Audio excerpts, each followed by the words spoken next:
आम आदमी पार्टी के नेता अमानतुल्लाह खान को एसीबी ने यानी एंटी करप्शन ब्यूरो ने अपनी गिरफ्त में लिया है।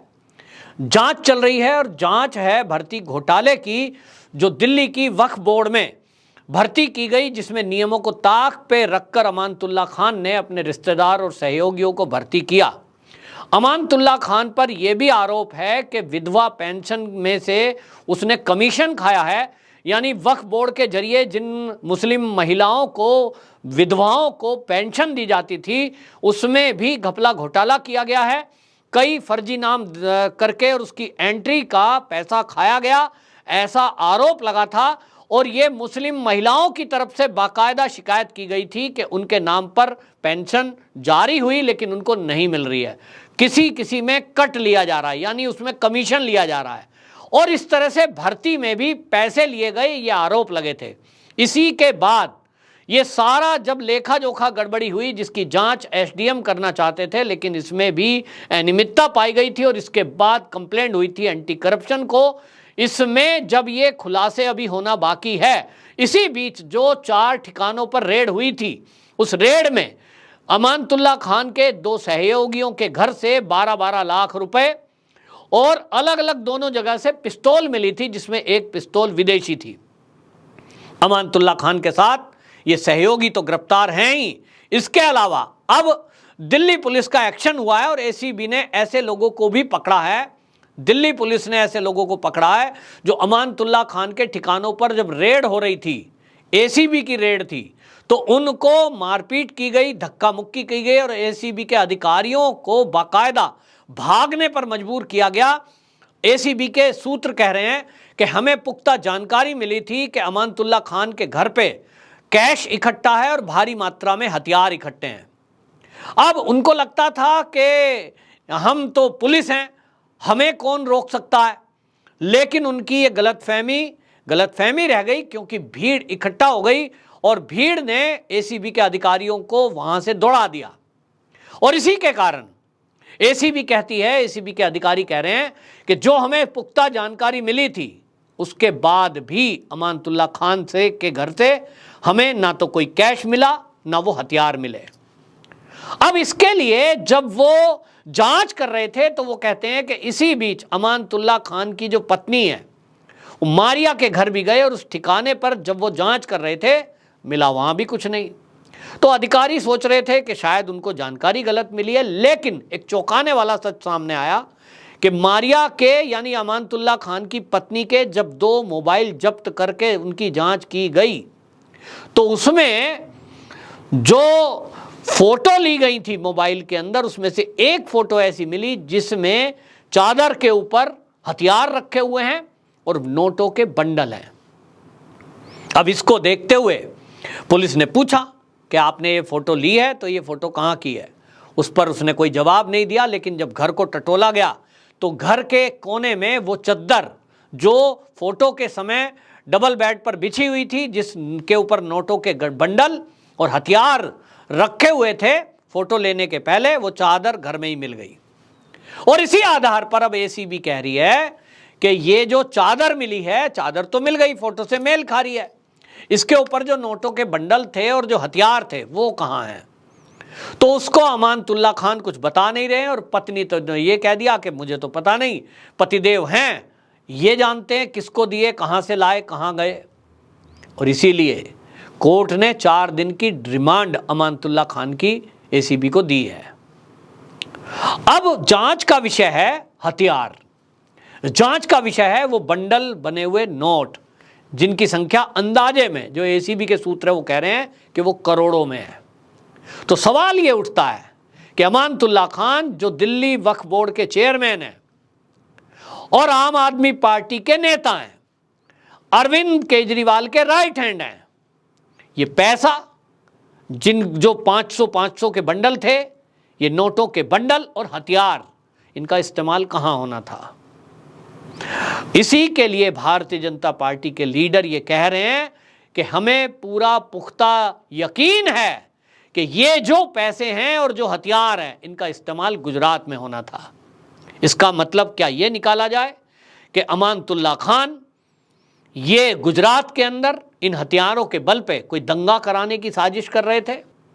हमने देखा है 26/11 के टाइम पे जिस तरह से अजमल कसाब ने हाथ में कलावा पहन लिया और तिलक लगा लिया और जेब के अंदर हिंदू आईडी रख दी, इस तरह का फर्जीवाड़ा भी हो सकता है, ऐसा एजेंसियां कह रही हैं।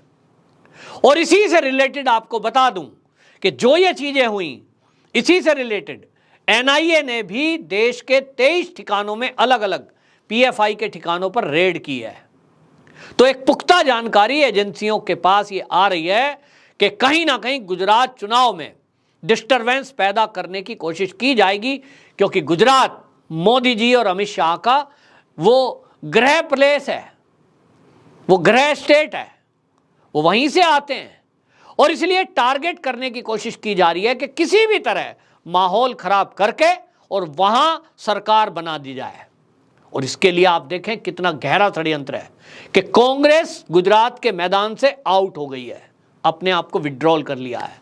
वो कांग्रेस जो वहां दूसरे नंबर पे है, 66 उनके एमएलए हैं, 111 बीजेपी के तो 66 उनके, ये कम संख्या नहीं है। लेकिन कांग्रेस गुजरात के चुनाव से अपने आप को बाहर कर लेती है और पूरा सरेंडर उनने आम आदमी पार्टी को कर दिया है कि भाई आम आदमी पार्टी एक नया चेहरा है, नई पार्टी है। जैसा कि केजरीवाल जी ने भी एक सभा में कहा, वो महाभारत का उदाहरण दे रहे थे कि श्री कृष्ण भगवान ने छोटी सी उम्र में ही कई चमत्कार दिखाए। उनको लगता है कि बहुत लोगों को लगता है आम आदमी पार्टी नई है, भाई देखते हैं ट्राई। कांग्रेस को तो 70 साल देखा, देश को बर्बाद कर दिया, लूटा खसूटा। उनको लगता है आम आदमी एक नई पार्टी आई है। लेकिन बहुत कम लोगों को यह पता है कि अंदर अंदर एक समझौता है कांग्रेस में और आप पार्टी में। जो दिल्ली में फॉर्मूला अपनाया गया कि कांग्रेस ने दिल्ली में अपने आप को विड्रॉल कर लिया, गायब कर दिया और अपनी सारी वोट शिफ्ट की आम आदमी पार्टी की तरफ, तो नतीजा हमारे सामने है। भारतीय जनता पार्टी की इतनी दशा खराब हो जाएगी दिल्ली में, कोई सोच नहीं सकता था। लेकिन यह हुआ क्योंकि यहां साजिशन ये किया गया और साजिशन करके कांग्रेस ने अपने आप को समाप्त करते हुए मतलब अपनी वोटों को शिफ्ट आप में कर दिया। तो इसका मतलब यह है कि ऊपर से दिखने में आम आदमी पार्टी एक है, लेकिन अंदर अंदर उसके सपोर्ट में 4 हैं, क्योंकि उसमें कम्युनिस्ट दल भी हैं, उसमें बाकी और छुटमुट भैया भी हैं। सब मिलकर के सबका लक्ष्य है भाजपा को जीतने से रोकना, और इसलिए उसके लिए साम दाम दंड भेद जो भी करना पड़ेगा वो करेंगे। और इसीलिए मामला गंभीर है। तो हथियारों का इकट्ठा होना और वो भी पैसों के साथ, ये गठजोड़ जो है ये बताता है अब आने वाले दिनों में एजेंसियों की यही पूरी कोशिश है कि इस नेक्सस को तोड़ा जाए, अमानतुल्लाह खान से ये पता लगाया जाए। और इसीलिए आप बौखलाहट देखिए कि बयानबाजी हो रही है, साहब हमारे सब नेताओं को पकड़ के जेल में डाल दो, हमें भी जेल में डाल दो। केजरीवाल जी कह रहे हैं जेल जाने के लिए 3-3 महीने के लिए तैयार रहो।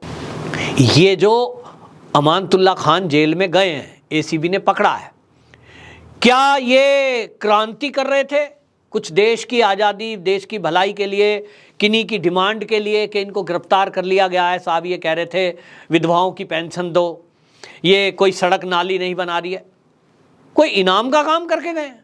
इनको पकड़ा है भ्रष्टाचार में, वक्फ बोर्ड की भर्ती में, घोटाले में, विधवाओं की पेंशन का घपला किया है, कंप्लेंट है उनके खिलाफ और इसलिए जेल में है।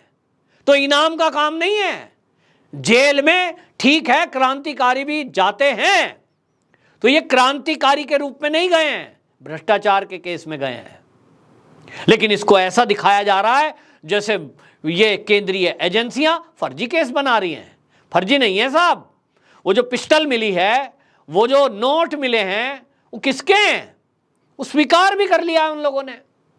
कुल मिलाकर के जो काम हुआ है इसमें इतना जरूर है कि मामला गंभीर है। और अब ये भी देख रहे हैं कि जहां राज्य में चुनाव है, खासतौर पे गुजरात में, ये एजेंसियां अब ये पता लगा रही हैं, जिससे अंदेशा पूरा है कि गुजरात के चुनाव में बड़ी संख्या में इस तरह की गड़बड़ियां की जा सकती हैं और जिसके लिए ये पैसा जुटाया जा रहा है।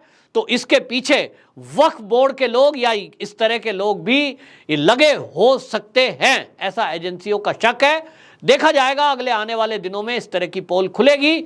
अब एजेंसी उन हथियारों को खोजने में लगी हुई है और उन नोटों के बंडलों को खोज में लगी हुई है जो अमानतुल्लाह खान के घर में रखे थे, फोटो खींची गई थी, आज वो गायब कर दिए हैं।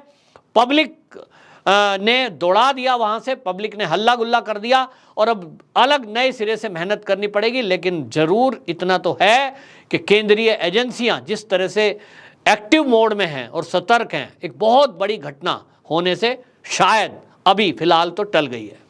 वंदे मातरम।